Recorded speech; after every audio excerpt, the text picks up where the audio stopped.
Hola, estimado estudiante de la institución educativa privada El Triunfo. Te saludo una vez más el profesor Mario Ojeda Rodríguez del curso de Historia para cuarto año de secundaria, esperando te encuentres excelentemente bien de salud en unión de tus padres, seres queridos y familia, y esperando también que sigas cumpliendo con todas las normas y protocolos de bioseguridad establecidos en esta pandemia de la COVID-19. Recuerda siempre, a pesar de estar vacunado, es importante y necesario siempre utilizar la doble mascarilla KN95, además el protector facial, el alcohol permanente y constante en spray o en gel para la desinfección de manos, rostro, cabello, ropa, y siempre evita salir de manera innecesaria. Y si lo haces, mantén un distanciamiento social de 1 metro o 1,5 metros de distancia entre una y otra persona. Cumpliendo responsablemente con estos protocolos, siempre estaremos sanos y salvos y aprenderemos a convivir con este virus tan letal que es el COVID Delta Plus. Bien, muchachos, en este último capítulo del día de hoy vamos a hacer una retrospección en el tiempo para poder un poco recordar todos los temas que hemos visto en este último trimestre. Vamos a empezar desde el periodo de la creación del virreinato peruano, en el cual sabemos que para el siglo XVI el Perú, que era imperio incaico, va a sufrir una transformación muy significativa, porque se va a establecer directamente desde España un sistema de gobierno que va a ser un sistema monárquico absolutista, el cual va a comprender de una u otra manera la instalación de instituciones u organismos que van a regir el destino de América y del Perú, a cargo de un representante de gobierno español llamado el virrey. Por eso es que se llama virreinato. El virrey también era conocido como el alter ego o el otro yo del rey. Para el virreinato peruano estamos hablando que se creó el 20 de noviembre de 1542, fecha muy significativa para España, porque empieza un periodo de bonanza a través de la explotación de los indios y la explotación de las riquezas que existían en el Perú, llámese oro, plata y piedras preciosas. Sin embargo, este periodo en el cual se van a establecer instituciones de carácter político, económico, religioso, cultural, va a tener un fin bastante accidentado por todos los excesos y abusos que cometieron los españoles sobre los pobres indios. Recordemos que el virreinato tenía dos centros de acción. Uno que funcionaba en España, en el cual encontrábamos al rey como autoridad máxima, al Real Consejo de Indias y la Casa de Contratación de Sevilla. Tres instituciones, uno ámbito político, ámbito judicial y ámbito económico. Estos tres eran los que básicamente dictaban todas las ordenanzas, dictaban todo lo que es la dirección del virreinato que funcionaba en América. En América teníamos al virrey, teníamos a las audiencias, a los corregimientos, a las intendencias, teníamos a los cabildos o ayuntamientos, teníamos a los guarayot y al curaca o cacique, que eran las instituciones o autoridades que funcionaban en América, en que de una u otra manera hacían cumplir las órdenes del rey. Sin embargo, estas órdenes fueron mal, digamos, establecidas por la amplia libertad que tenían los corregidores, que fueron uno de los, digamos, personajes más criticados y más cuestionados en este periodo de la historia por el abuso cometido sobre los indios. Fueron los que básicamente cometieron demasiados excesos, y esto a lo largo trajo de una u otra manera un rechazo o reacción por parte de todos los que conformaban el reinato, que hablamos ya ahora de diferentes clases sociales, porque antes podríamos decir solamente indios nativos de América. Con la llegada de los españoles se van a dar el surgimiento de castas sociales que van a estar representados entre República de Españoles y la República de Indios. Lo que decimos República de Españoles, todos los blancos, digamos así, que eran los peninsulares españoles puros, y que también eran llamados chapetones. Y teníamos a los criollos, que eran hijos de españoles pero nacidos en América. Que esa diferencia de haber nacido no en su tierra natal España, sino en América, significaba que tenía menos privilegios, cuestionamientos y, digamos así, discriminados para poder obtener cargos públicos, para obtener algún título de nobleza. Y esto fue uno de los, digamos, puntos más álgidos que originó lo que llamamos básicamente el proceso de emancipación, que es lo que continúa después de la independencia. Cuando hablamos de emancipación, es un proceso que está justamente en la parte final del virreinato. Recordemos que el virreinato es derrotado finalmente el 9 de diciembre de 1824. Pero estos movimientos, digamos así, de independencia, emancipación, ya empezaron a darse luces aquí en el siglo XVIII. Y vamos a entender que esas, digamos, revoluciones, esas insurrecciones contra el poder absoluto español, ¿no?, tenían un porqué, cansados de toda esa discriminación, de todo ese abuso que cometieron los españoles. Y esto va a traer consigo, ¿no?, por ejemplo, que en otras partes del mundo, como es Europa, empieza a surgir un movimiento cultural importante que he llamado la Ilustración. Un movimiento cultural, filosófico, intelectual, que buscaba básicamente la razón, el establecimiento de la razón. La razón era entender la igualdad entre todas las personas. Y esta igualdad de una u otra manera generó de que muchos personajes intelectuales que van a ser llamados ilustrados son los que de una u otra manera concientizarán al mundo para luchar contra estos poderes absolutistas. Uno de los primeros acontecimientos en el mundo va a ser la independencia de los Estados Unidos, 4 de julio de 1776. Siguiente acontecimiento importante, tenemos la Revolución Francesa, el 14 de julio de 1789, y tenemos la invasión napoleónica de España, 23 de mayo de 1808. Estos tres acontecimientos se consideran que son los más trascendentes, que van a influenciar directamente en el destino de los, digamos, virreinatos o gobiernos existentes bajo el poder absolutista. Al encontrar ya hechos trascendentes a nivel externo, se va a poder difundir ideas ilustradas. América va a ser uno de los primeros receptores. Van a haber personajes muy importantes en América, como Juan Vélez de Córdoba, tenemos a Juan Santos Atahualpa, a José Gabriel Condorcanqui, que van a ser personajes que son los que van a iniciar ese proceso de lucha contra el absolutismo, que posteriormente van a ser lógicamente reforzados por otros movimientos que también se van a asociar a ellos, como los movimientos de criollos, como Pallardelli, Cela, que van a, digamos, hacerle frente al gobierno español. Pero el gobierno español sabemos que era un gobierno muy poderoso, y que aquí van a haber otros participantes que van a llegar del extranjero, como es don José de San Martín, de la corriente Libertadora del Sur. Empezó su lucha independentista en la tierra que lo vio nacer, Argentina y Apeyú, luego Chile, y luego desembarca, ¿no?, en el Perú. Sin embargo, él no pudo de otra manera derrotar al ejército español. Él proclama la independencia, inicia un proyecto de emancipación, pero él no concluye la independencia en el Perú. Situación que él va a necesitar de la ayuda de otro personaje, un personaje que venía del norte, en la corriente libertadora del norte, que venía independizando lo que era Venezuela, su tierra natal, con la batalla de Carabobo, la batalla de Boyacá en Colombia, y luego en Pichincha en el Ecuador. Estando en el Ecuador, recibe la visita de San Martín, la famosa entrevista de Guayaquil, solicitando el apoyo para poder cumplir la meta de acabar con el absolutismo español en el Perú. Sin embargo, digamos, San Martín tuvo un pensamiento bastante diferencial con relación a lo que es Bolívar.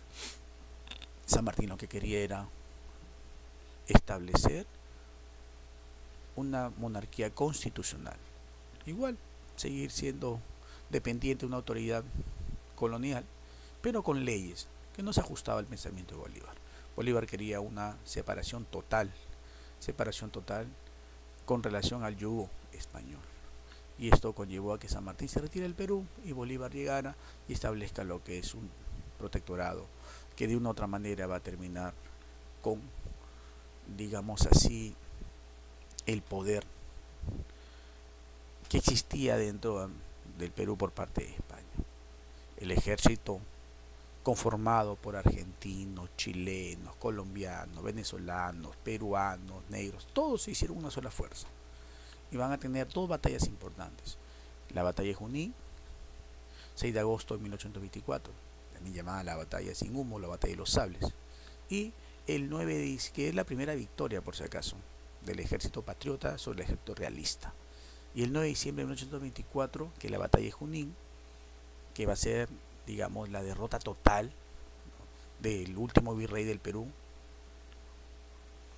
don José de la Serna, y que se va a firmar un documento que inicialmente parecía muy prometedor, pero sin embargo posteriormente ha traído muchos problemas para el destino del Perú.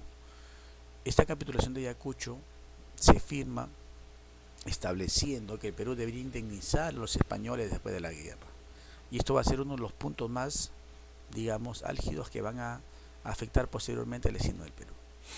Bueno, se derrota a los españoles, Bolívar estuvo hasta 1826 en el Perú y empieza un nuevo episodio de la historia peruana, la República. La República es la construcción de ese Estado independiente con una representación gubernamental, pero venía el problema: nunca habíamos tenido un presidente, siempre habíamos dependido primero del poder absolutista español, luego el establecimiento de San Martín con el protectorado, luego la dictadura de Bolívar, y luego venía la incapacidad de todos los personajes que sobresalían en el Perú, ¿no? Criollos no querían saber nada con la política, los indios no estaban en la capacidad de poder hacerlo, los negros tampoco. Entonces la luz más brillante en ese entonces era básicamente los militares que hayan participado en la lucha de la independencia, a los cuales le van a llamar un título importante, los mariscales de Ayacucho. Se habían ganado ese título por ser personajes que habían logrado una victoria hacia el ejército más poderoso de América, que era España, y ellos son los que van a empezar un proceso de gobierno. Según Jorge Basadre Grothman, nos dice que el Perú está dividido en 3 militarismos y 2 civilismos. En el primer militarismo hablamos desde 1827 a 1872 y va a estar dividido en 3 momentos importantes. El primero, que se llama el periodo del caudillaje militar o caudillo militar, de 1827 a 1842. Luego tenemos la anarquía militar de 1842 a 1844 y la prosperidad falaz de 1845 a 1872. Esos 3 momentos van a tener episodios también importantes. En el caudillaje militar vamos a encontrar, por ejemplo, la presencia de la Confederación Perú-Boliviana de 1836 a 1839, donde el Perú pasó a ser territorio boliviano. Situación que de otra manera alteró nuestra independencia, alteró nuestra libertad, nuestra autonomía, y esto va a durar 3 años gracias a la presencia también del apoyo de Argentina y Chile para disolver este proyecto ambicioso de Andrés de Santa Cruz. También vamos a encontrar aquí la guerra contra la Gran Colombia, una gran nación conformada por 3 países que hoy en día son independientes: Venezuela, Colombia y Ecuador. Se habían fusionado, ese era el pensamiento bolivariano, pero después enfrentamos ese conflicto, lo ganamos, se ratifican los territorios y de una u otra manera se vive tranquilos.